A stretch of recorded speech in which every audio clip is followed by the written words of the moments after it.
आयुर्वेद के एक महान ऋषि हुए जिनका नाम था वाग्भट।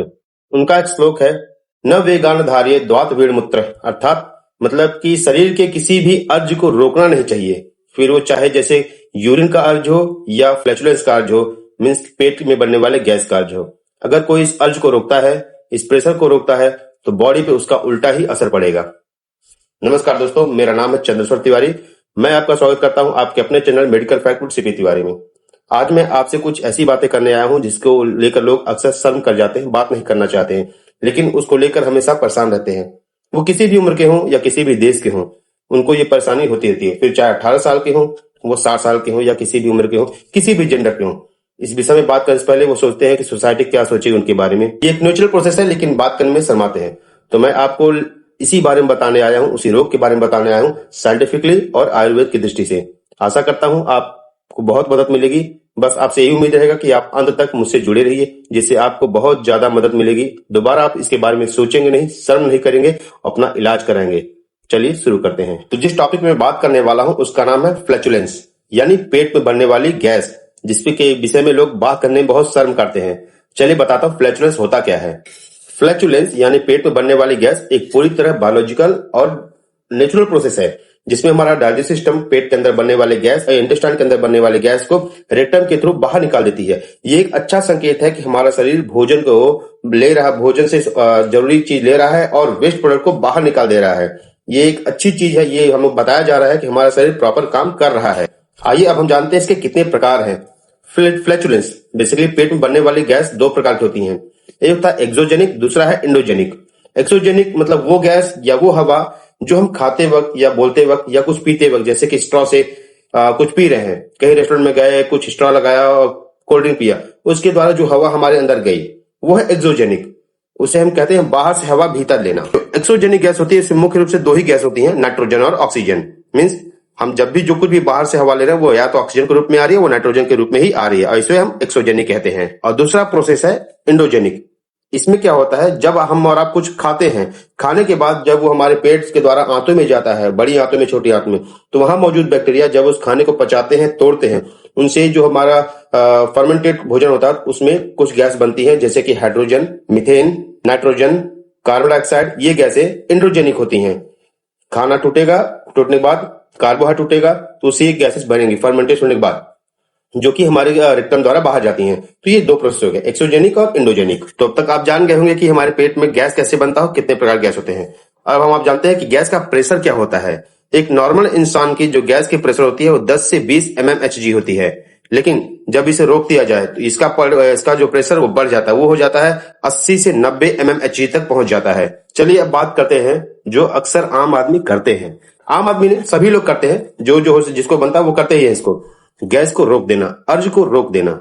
अब हम जानते हैं कि अगर आप अर्ज को रोकते हैं तो आपको क्या क्या झेलना पड़ सकता है।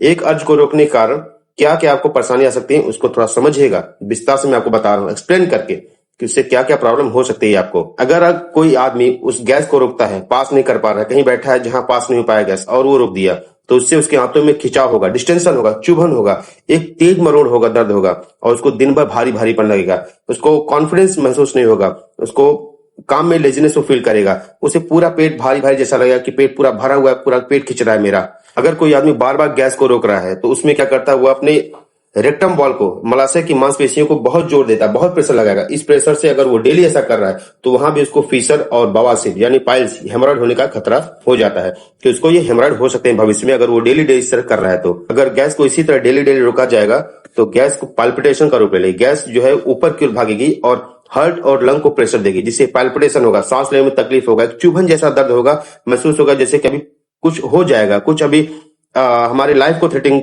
टाइप में ऐसा कुछ आपको पेन होगा। गैस को रोकने का सबसे बड़ा दिक्कत ये भी है कि सांसें हमारी बदबूदार हो जाएंगी, वो सांसों के द्वारा बाहर निकलेगी, जिससे कि लोग आसपास बैठे हैं वो भी फाउल स्मेल फील करेंगे, आप भी शर्मिंदगी फील करेंगे कि क्या हो रहा है। लोग बात करना पसंद कम करेंगे, भाई उनके मुंह से बहुत बदबू आ रही है, वहां मत जाइए, पेट उनका साफ होता है, नहीं हो रहा है, ऐसा महसूस होने लगेगा। बार बार डकारें आएंगी, प्रेशराइज महसूस करेंगे, आप भारी भारीपन महसूस करेंगे, बहुत बदबूदार डकारें आएंगी। इन सभी के कारण आपको आपके दिमाग में हाई प्रेशर बना रहेगा, दिन भर आपका मानसिक संतुलन और चिड़चिड़ापन बिगड़ जाएगा। इसलिए ध्यान दे बात को। आइए हम और आप समझते हैं कि गैस का smell sign, foul smell science क्या होता है।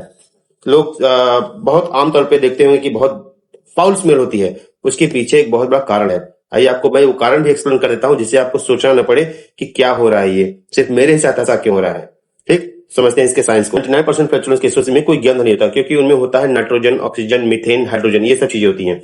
तो अगर कोई किसी को गैस हुआ है, कोई फ्लैचुलेंस हुआ है, तो ऑर्डर ले सकते, समझिए कि वो 99% फ्लैचुलेंस है। लेकिन अगर किसी को फाउल ऑर्डर है, फाउल स्मेल आ रहा है, तो उनमें सल्फर युक्त खाना ज्यादा होगा, हाइड्रोजन सल्फाइड खाना ज्यादा होगा, जैसे कि एग हुआ, मीट हुआ, गार्लिक, अनियन हुआ, लहसुन हुआ, पनीर हुआ, मिल्क हुआ, डेयरी प्रोडक्ट्स हुए, इनमें स्मेल बहुत बदबूदार होती है। तो आप ये बहुत कुछ फर्क करता है कि आपने कैसा खाना खाया है, वो कैसा, वो लॉन्ग टर्म डाइजेशन टाइमिंग के लिए ले रहा है कि वो हल्का पचने में भी है और आसान से पच भी गया। डिपेंड करता है आपके खाने पर भी कि आपका खाना कैसा है। किसी को बहुत ज्यादा तीखी या खट्टी गंध आ रही है, समझ जाइए कि उसको कॉन्स्टिपेशन है, या फिर उसके खाने में मतलब कि खाना जो उसके पेट में पड़ा हुआ है वो सड़ रहा है, फर्मेंटेट हो रहा है, वो पूरी तरह पच नहीं पा रहा है, और उसको कार्बोहाइड्रेट या कुछ भी उसको मिल नहीं पा रहा, जो अंदर ही है वो सड़ रहा है सिर्फ। तो उसको बहुत ज्यादा तीखी और खट्टी डकारें आएंगी और उसको फॉल स्मेल आएगा। चलिए अब हम अपने कुछ अंत बिंदु पे बात करते हैं कि जिसको गैस बन गया है वो करे क्या, उसका क्या इलाज हो। तो मैं आपको सिर्फ कुछ दवाइयां बताऊंगा, लेकिन आपको दवाई बताने से पहले बता दूं कि ये सिर्फ आपके नॉलेज के लिए, कोई प्रिस्क्रिप्शन नहीं है। अगर आप इससे ग्रसित हैं, आपको फ्लैचुलेंस है, आप इसके पेशेंट हो चुके हैं, तो अपने फिजिशियन से, फिर वो चाहे एलोपैथ, आयुर्वेद या होम्योपैथ हो, किसी फिजिशियन से मिलिए जहां आपको इलाज बेहतर मिले।